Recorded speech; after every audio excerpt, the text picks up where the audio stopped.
In this tutorial, you will learn how to remove and replace the keypad.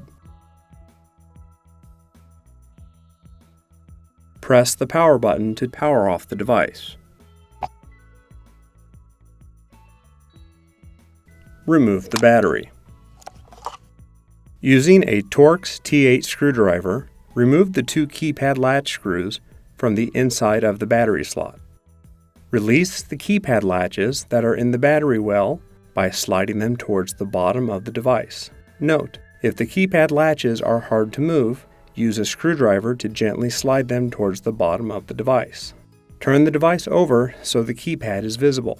Using a Torx T8 screwdriver, remove the two keypad assembly screws from the top of the keypad.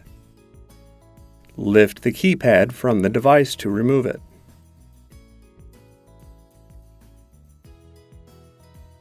Align the keypad with the device. Using a Torx T8 screwdriver, secure the keypad to the device using the two screws. Turn the device over so the keypad latches are visible. Slide the two keypad latches towards the top of the device.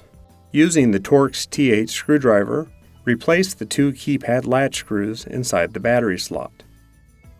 Push the battery into the battery slot.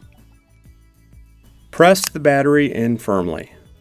Press the power button to turn on the device. If the device was on when the old keyboard was removed, power cycle the device to allow it to detect the micro SD card or the new keyboard.